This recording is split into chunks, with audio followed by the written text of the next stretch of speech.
بكتاب الله والسنن التي أتت عن رسول الله تنجو وتربح. Feja me të cilën Allahu Azza wa Jall na ka ndëru dhe na ka begatu, nëse ka mundësi më jep një emër tjetër pos emrit bukur që Allah Azza wa Jall me ta na ka ndëru neve pos Islamit, quhet feja e dijes. Sepse fjala e parë që ka zbrit mbi Muhammedin sallallahu alaihi wasallam ka qenë Iqra, lexo. Iqra, lexo. E Allahu Azza wa Jall ka thonë allama bil qalam. Lexo namën që ati Zoti që të ka mësu me shënu. Kështu që feja jonë është feja e diturisë. E në fejën tonë për çdo sen ka hapësirë, veç për ignorancë nuk ka hapësirë. Dhe ignoranca është seni më i urryer dhe më i dënuar në fenë Allahut Azza wa Jall.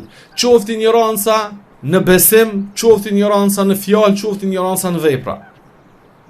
Musliman, besimtar dhe ignorant nuk shkon, nuk bashkohen këtu. Për këtë tha, i'lam rahimakallah, dije, Allahu të mëshiroft. Se çështja e parë për të cilën ti ki mu pyet, dhe çështja e parë për të cilën ti ki më marr përgjigje pozitive apo negative është çështja e diturisë. Nëse ti nuk din, gjitha tjera i ki kot. Për këtë shkak Allahu Azza wa Jall, para se ti me njësu atë, ka thonë me ditë. Thot Allah Azza wa Jall, fa'lam annahu la ilaha illa Allah.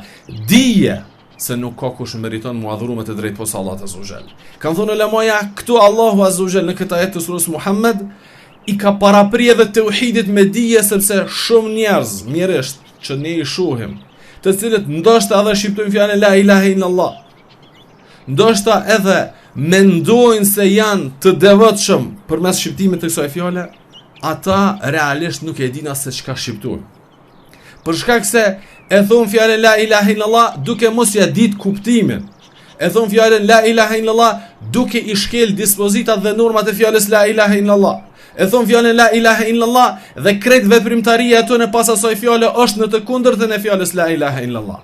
Për këtë shkak, fa'lam, Allahu ka thonë, dije, ennehu la ilaha illallah, se s'ka kush meriton me u adhuru me të drejtë, posa Allah Azza wa Jall. E kjo dije nuk është dije e përgjithësuar, po është dije e detajuar, sepse ti nëse nuk e njeh tauhidin e Allahut Azza wa Jall sa i përket emrave dhe cilësive të tij, ti çush e ke njësu Allahun Azza wa Jall?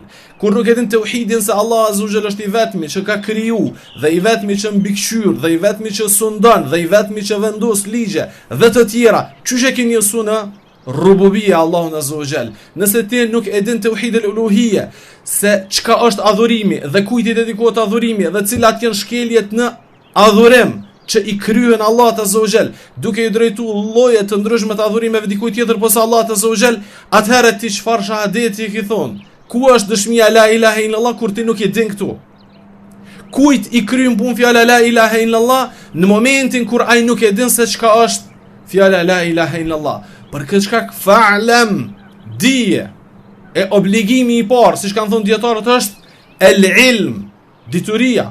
Obligim para krejt seneve tjera, edhe para shqiptimit të vetë shahadetit është dituria, për shkak se humbja e diturisë rezulton me humbjen e imanit. Kur ti nuk e din se çka po dëshmon, kur ti nuk e din se çka po thu, kur ti nuk e din se çka po adhuron dhe këm po adhuron dhe si po adhuron, Allahu Azza wa Jall është ghaniyun ankum wala yarda li ibadihi al-kufr. Allah Azza wa Jall është i pasur, s'ka nevojë për neve. Ai nuk pranon nga robi i tij kufër dhe shirk. Allahu Azza wa Jall nuk ka nevojë as për kuljet tona, e as për urin ton, e as për sadakan ton, e as për kurbanin ton, e as për tawafin ton, e as për haxhin ton, për asgjë s'ka nevojë Allahu Azza wa Jall. Ti nëse i bën këtu duke mos e njoft Allahun Azza wa Jall, po çka je tu i bë këto punë? Ti fillimisht je obligu me njohjen e Allahut Azza wa Jall, e pastaj pas asoj njohjeje adhurimet vendosen në vendin e vet. Dhe vallahi vllazni, edhe po betonan Allahun e madh, wallahi dhe billahi dhe tallahi, nuk ka ignorancë më të madhe që e ka godit njerëzimin. E pastaj edhe ata që pretendojnë se janë musliman, se sa ignorancën tauhid. se sa ignoranca e vetë krijuesit, se sa ignoranca e dispozitave të tij, se sa ignoranca e tauhidit dhe shirkut. Dhe këto çdo ditë po e shohim. Edhe i verbër me qenë, prej lindjes që s'ki po kur, po i din dispozitat e tauhidit ki me po se sa njerëz, ki me po thëma po, i verbri ka me po se sa shkelje i bohën Allah të zugjen tauhid. Edhe i shurdhër me qenë, prej kur ki lindi shurdhër, ama e din tauhidin ki me ni, se qfar fjallsh, edhe qfar sloganesh, edhe qfar pretendimesh kanë disa të cilat janë ndesh me tauhidin, e ai ndoshta mendon se është në kulmin e tauhidit. Këto nuk i bën asgjë tjetër. Nuk i shkakton këto tmeta asgjë tjetër pos el jahlu billah. Që është tani më i keq në këtë gjësi. Ignoranca ju ndaj Allahut azza wa jall. Ignoranca ju ndaj dispozitave të fesë. Ignoranca ju ndaj shpalljeve të Allahut azza wa jall. Ignoranca ju ndaj misionit të gjithë pejgamberëve. Allah azza wa jall ka thonë: "Wa ma arsalna", nuk kemi dërguar para teje. Asni të dërguar veç se ja u kemi mësu e ni'budullah ma lakum min ilahin ghayru e ni'budullah wajtanibu at-taghut. Adhurojeni Allahun, largojeni adhurimet të kota. Adhurojeni Allahun një vetëm. Që kjo mision i këtë pejgamberëve, njerëzit që nuk po e ndjekin këtë mision të pejgamberëve dhe këtë rrugë të ne, me çdo sa mundohen mu afru tek Allah azza wa jall pas tauhid. E për këtë shkak thirrja jon kudo që të na japet mundësia me thirr. Morën qiej mu kuon atje në Mars e në Jupiter, edhe mu kuon në fund tokës, kur e takojmë dikën, fjala e parë që neve na intereson, mja kumtu atje është tauhidi. Fjala la ilaha illallah, kuptimi i drejtë i saj. Sepse çto po ngecën njerëzia, çto po çalojnë gjithë.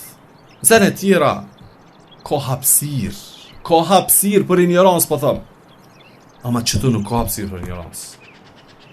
A ka mundësi të arsyetohet me logjikën e shënduar dikuj? Ai njeri i cili ta shon Zotin. Hiç po them ta shon ty Zotin, e shon Zotin e vet, krijuesin e vet, sunduesin e vet, mbikëqyrësin e vet, ai që është të e mshiru, ky kur është të e shoj. Ai që është të jep mirësi, kur ky është të utall me to. A ka ignorancë më të madhe se sa ignoranca e këtij njeri? Për këtë shkak, na këtë ignorancë me ngrit, obligim e kemi. Obligim e kemi që të tjerëve, kush do qoftaj, mi kallëzu se pse i na ardhë këtë botë. Çka synimi jo një ardhës në jetën e kësaj bote?